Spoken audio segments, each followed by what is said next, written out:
Hi there. In a world where nothing is certain, that means anything is possible, right? If you want to fulfill your dreams and desires, you are in the right place. You absolutely can have a life of happiness. Everyone deserves an abundance of love, laughter, success, health, and wealth. I'm Tara Chadzakis, and you're listening to the Happy, Inspired, Motivated podcast. The show that brings you meditation, mindset, and motivation. So start by giving yourself permission to be awesome. Sit back, relax, and enjoy the show.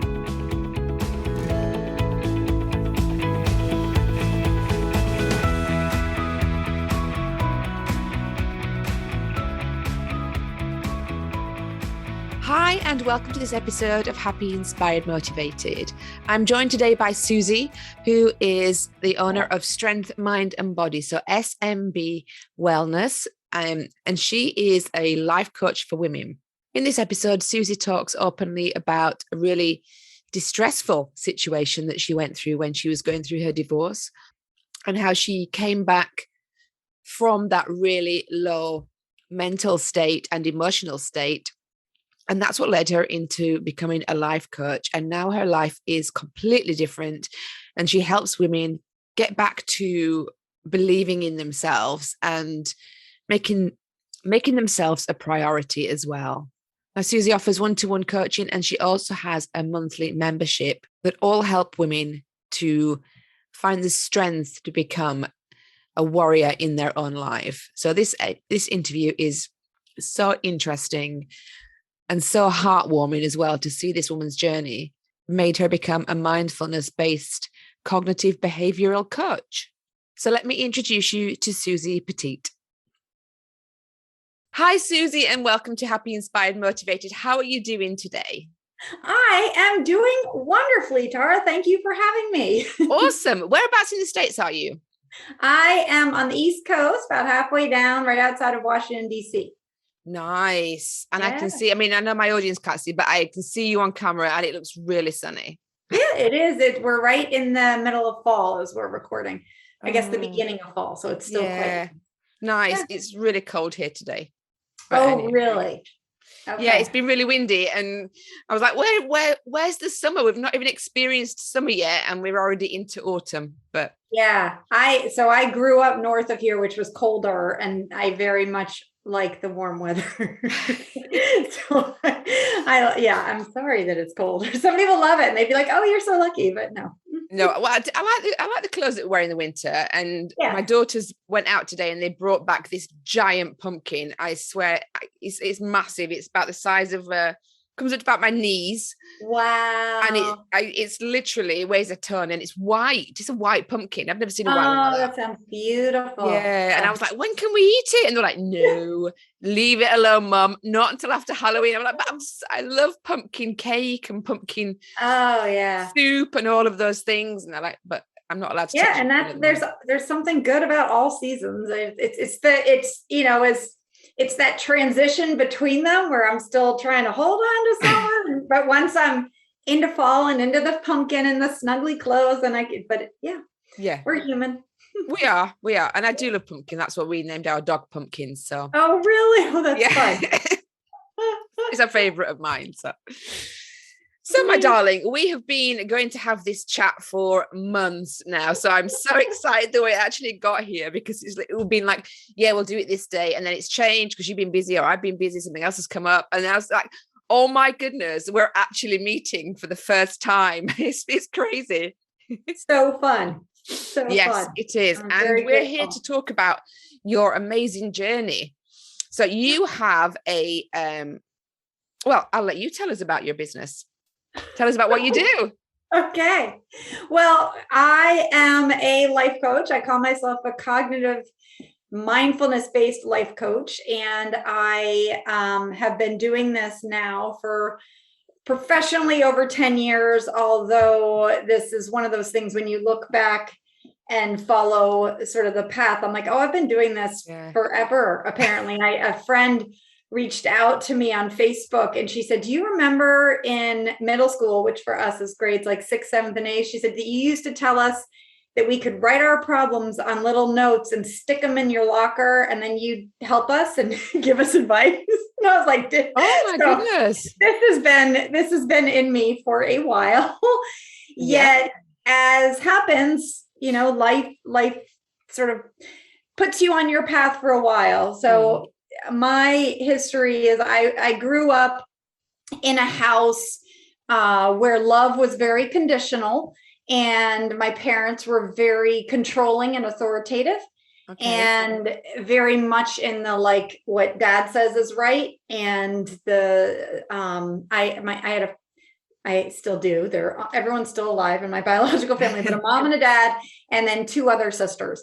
And yet it was a very male driven house. And it was very much, I was the oldest. And actually I was told that they wished I was a boy. And then, every step along the way, my 3rd sister's name is Jill. And my dad said, well, this is as close to Bill as I'll ever get. But it was always this, girls weren't good enough. We weren't good enough. Yeah. I learned very early on the messaging that I didn't know what was best for me. And I needed to look externally for that, which is one of those common things. Like, we don't know what's right for us, but let's look externally to see what's right. And I needed to look and act a certain way to be loved. And I took this messaging away with me to college and married what I now see as a combination of both of my parents. And I really was sort of on this, I call it sort of like the treadmill of life, this like, listening to what my parents' messaging was. And like, if you do A, B, and C, you'll be happy. And so, I worked hard, I got the grades, I got into the college, I got the husband, and I did like A, B, C, X, Y, Z, and found myself at 35 really unhappy. And like, why do we get programmed so easily with somebody else's version of success? And it's all like cookie cutter, isn't it? It's like everybody has exactly the same. You must do, like you said, go to college, get married, get a job, and otherwise you're not successful and you're not happy. That's crazy. Yeah. And it really, so what happened around 35 is one of my dear friends who, at that point I had 3 kids, the dog, the house, the white picket fence. We didn't have a white picket fence, but we had everything, that was supposed to. And one of my friends got really sick with cancer and ended up dying over 2 years. And I was her primary caretaker, but she and I were living really parallel lives. Like we, before she was diagnosed, we would get together and complain about our husbands and our life and our, and then it was definitely a wake up call for me. And since then that was, it's like, if I was on the treadmill of life, that's the thing that like shifted the gears, it just made it. So it was like, hold on, let's use her as an example to help me move forward and lead in a different way. And that's when I began my life coaching business. And I say my message is to help women live lives they love, not just when they're on vacation, not just, when everything's going well and you made the dinner and it didn't burn and the husband is all nice and, but in our everyday life and not have a life that you need a vacation from. Exactly. Yeah. The vacations are great. And in these moments we can be happy too. So that's my journey in a nutshell. So what did you do? What did you study at college? Was it anything to do with what you're doing now, or was it a different? No. So I started in international business, which was, this does speak to, and my dad was very much, business is good. It was interesting because it was almost like contradictory messages, like business is the way, that's what smart people do, but women aren't smart. And so I was going to say women aren't in business. Women should be. I was questing for this. And then junior year, I had met my first husband freshman year. So right after I got there, the first year, and junior year, we started talking about a family. And so I shifted my career to the good. I can remember calling my parents and saying, well, now I'm going to become a teacher because that's good for mothering. I was just following other people's vision of me and trying to fit in this box of what they wanted for me, because I did not have the confidence that I was okay as my desires were okay. It was constantly turning to what they were doing. So you say your first husband, the one that was more controlling. So I'm presuming you're not with him anymore. No. Okay. When my friend, I have always been into self-development. And, as I spoke to in this middle school me, I've always been the one that has all the books and all the, let's learn, like Tony Robbins or whatever, like even the early on ones. I've always been very interested in self-development. And yet there was this disconnect of like what I wanted to do and what I was actually living. And that felt very uncomfortable. But when my dear friend passed, I just got that like, okay, wait a second. Like we have this one life, you're 35, it could end at any point. So what kind of life are you living? And I got into therapy. I got my own coach. And I started to investigate a lot of, who's Susie? What the heck does Susie want?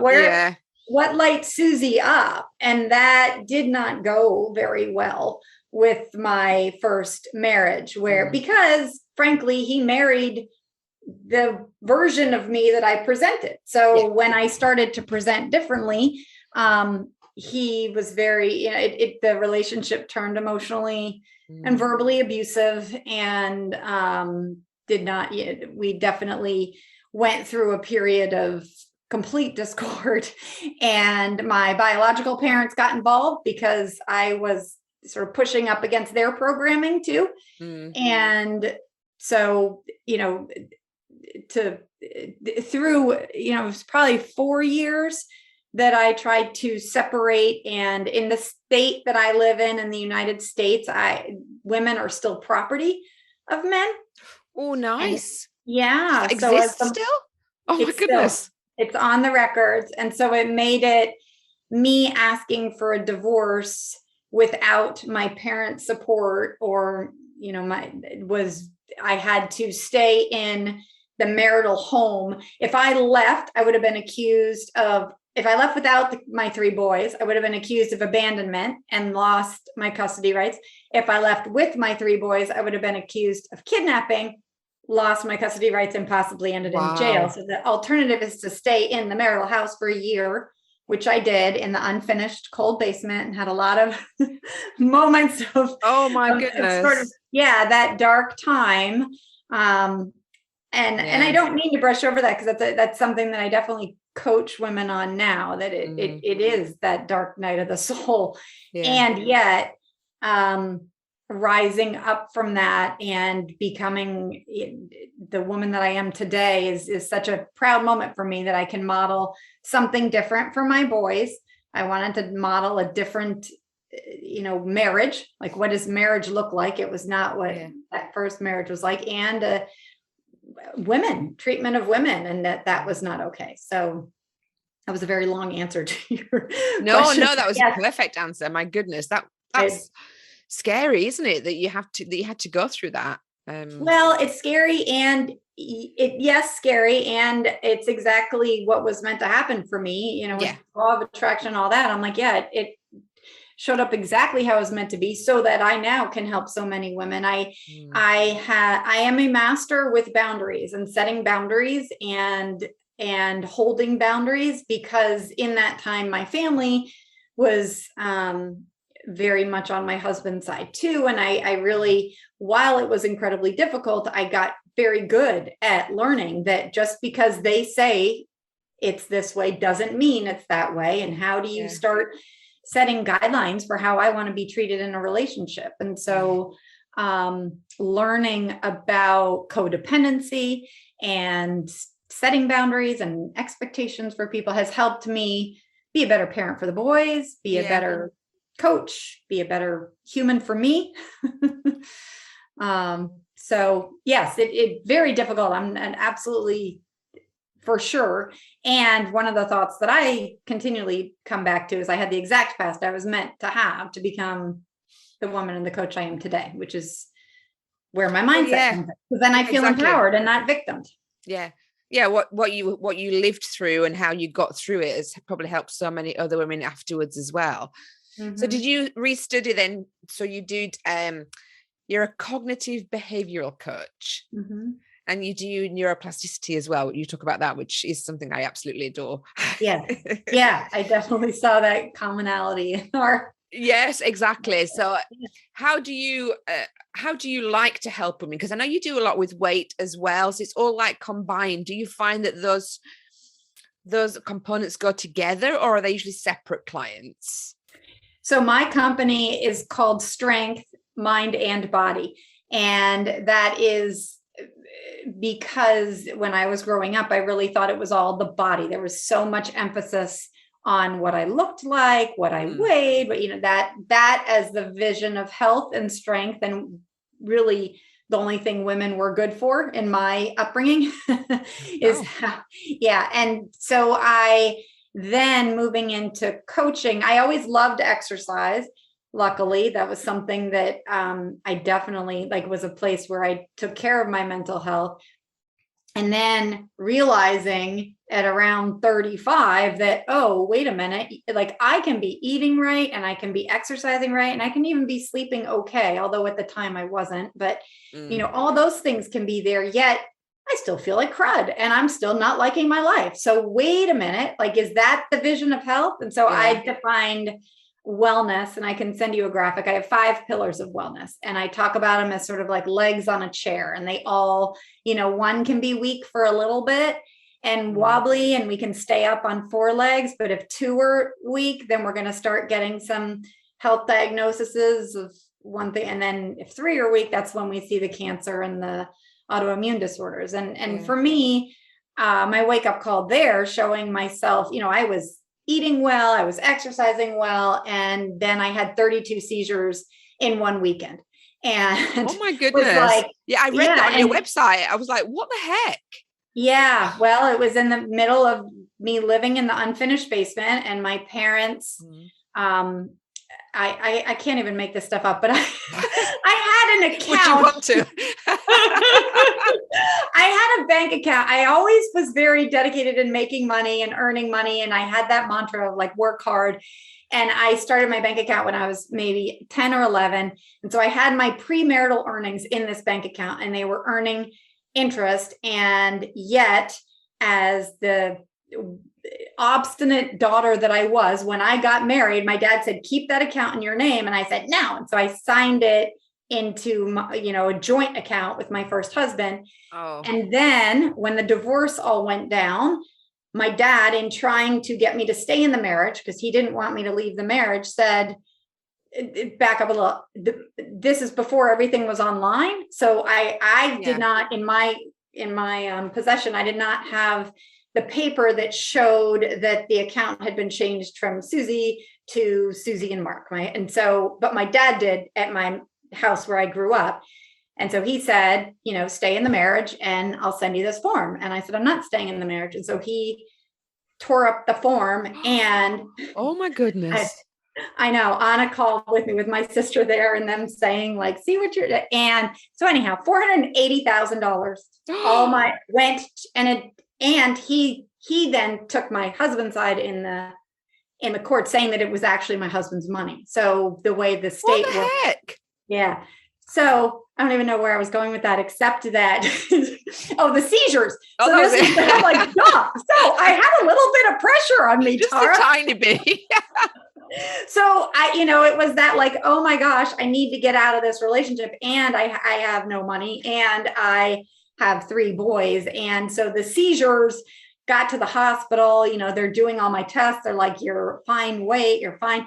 And yet, they were saying, yeah, no, this is because of your stress, because of your mental health. And so my business is based on the wellness pillars, which I have sleep, exercise, and eating as 3 of them. And then the other legs of the chair is self-care, which really is, the more broad definition.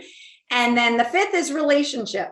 And because I noticed how much, obviously, my relationships were impacting my health. The people we're around impact our physical health, their habits, but also their energy. And then what I like to say is that the most important part of that relationship that had been missing for me is my relationship with myself, is that I kept putting myself on the back burner and not taking care of myself. And so that was unhelpful. So those, when I coach, I use those 5 pillars of wellness. And then I use the cognitive thought model, just basically how, when we're thinking a thought, we have a feeling, and from those feelings, then we take actions, and that will then create our life. So wow, the two together. What a story. I mean, 32 seizures in one weekend. That's something to be proud of, I think. I know, it was awful. It was interesting and awful and horrendous, and yet wonderful in that it showed me, like, hey girl, like you can be eating all the salads you want, but if you're not taking care of your mental health, that's going to impact you. Yeah, of course it is. And I suppose your sons saw this as well, didn't it? How did it affect them? Greatly. And I can remember it was so it was like a Friday to a Monday, or a Thursday to a Sunday. And I know that I had some seizures in front of them, and they were very concerned and very, kids and divorce, it's a challenging piece, because I did not want to be responsible for muddying their relationship with their dad. I want them to be able to see their dad for who their dad is, and learn tools for how to speak up to their dad and set boundaries with their dad. And also to recognize that mom having seizures was because of a lot of the choices mom has made in her life, which involved the dad and staying in a relationship that was emotionally and verbally abusive. But I also have responsibility in that. But they're grown up now and they're all perfectly they're all perfect. Sure. Yeah, of course they are. My boys now are 17, 19, and 22, and they are well aware of the wellness pillars and the thought model. And that's the beauty of it, that I have set a different model for which they can look at. And I now am in a second marriage that is just wonderfully fulfilling. I had promised myself at some point I was never going to get married again. And then met my husband through a meditation site, Insight Timer. If you're aware of that app, I had left a review on a sleeping meditation. Okay. And he commented on my review, and I commented back on his review. And like 6 months later, we met. I live on the East Coast of America. He lived on the East Coast of Australia. So it was that, I know, it was that kind of thing, like, oh, we'll never get together, but a friendship and a love formed. And now, my Paul is here, living here. We plan on moving back to Australia after my youngest finishes school. And it truly is like this love story that never could have been if I didn't lean into who I was and taking care of my health and dreamed of something bigger and better. If I settled for the marriage that I was in and the situation I was in, I would have modeled that for my boys, and that was all that was possible. And that is not something that I wanted to model for them. So it's crazy. It's like, I'm sat here nodding, because this is just like, it's like you're telling me some things about my life that are exactly the same. It's really crazy. Wow. Apart from I haven't found true love again yet. And I wasn't on an app called, what did you say it was called? Insight Timer. Insight Timer. Yeah, it's a meditation app. I'll have to go on there and find my Mr. Right from Australia instead. It's just, it's a lot of the work that you do, and that it's like you follow the energy and like what feels good. And my birthday's in October, and the October after my divorce was final and I moved out, I had been hearing about meditating, and, I hadn't meditated, but I was like, you know what? So I told myself for my birthday, I was going to meditate for 1 minute every day for the whole year. And I had to set 1 minute because I was a busy, I don't have time for that. Far too busy for that rubbish. Exactly. And I was like, you'll do at least a minute. And I know on my like amazing days, I did 10 minutes, but it has absolutely transformed my life, and how it's helped rewire my brain and help me be less reactive, and also help me meet Paul. Yeah, win-win. Oh my goodness. It's meditation has some great benefits. For sure. I know it's not normally mentioned, but no, that was not normally mentioned on the website, but you could put it on there.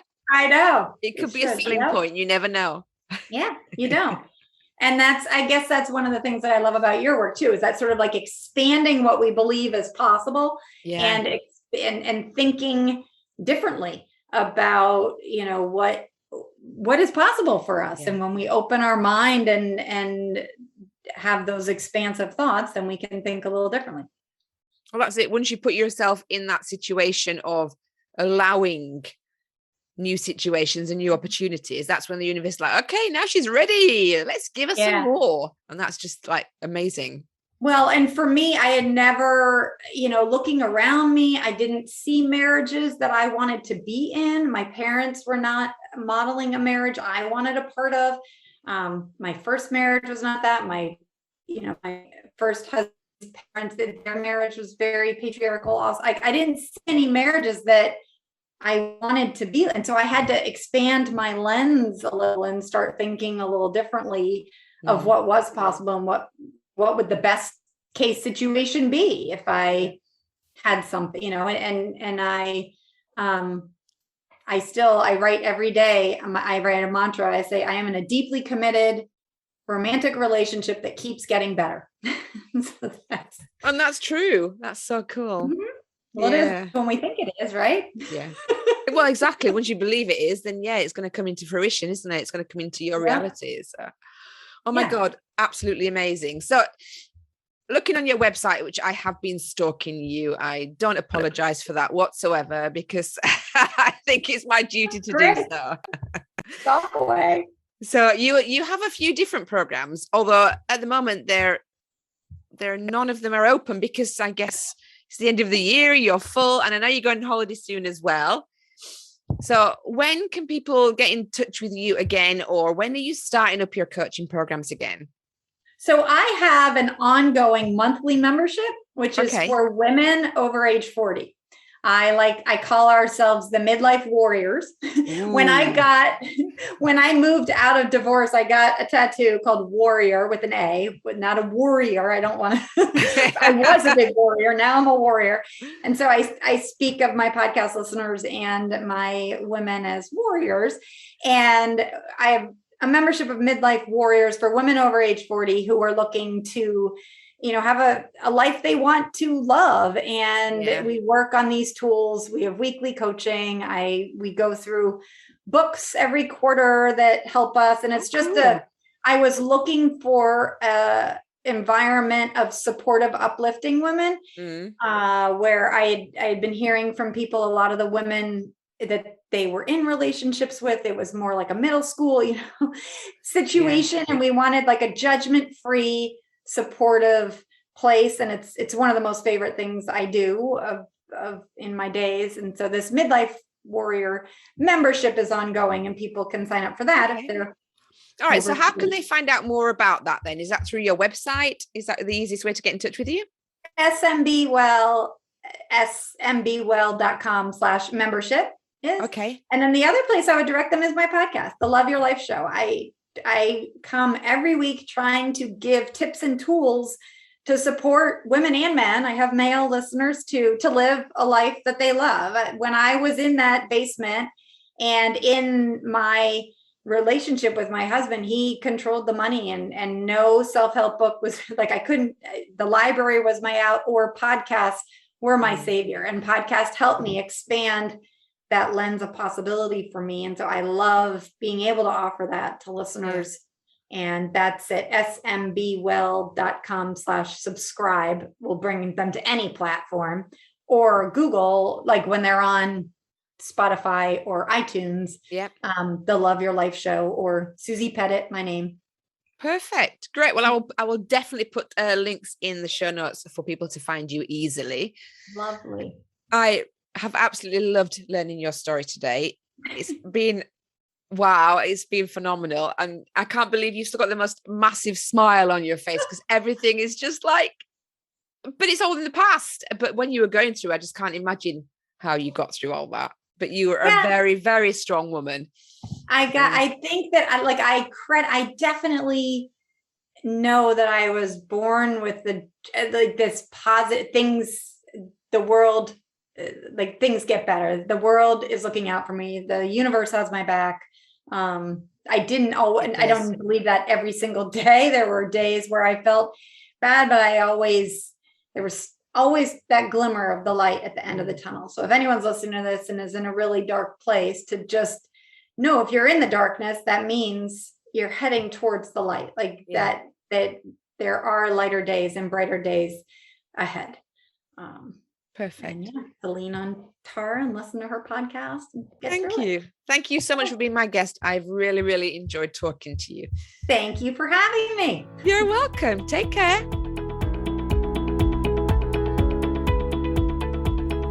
Thank you for listening to the Happy, Inspired, Motivated podcast. I'll be back next week bringing more meditation, mindset, and motivation for your happy and successful life. To find out more about our community, go to tarachatzakis.com/happy, inspired, motivated.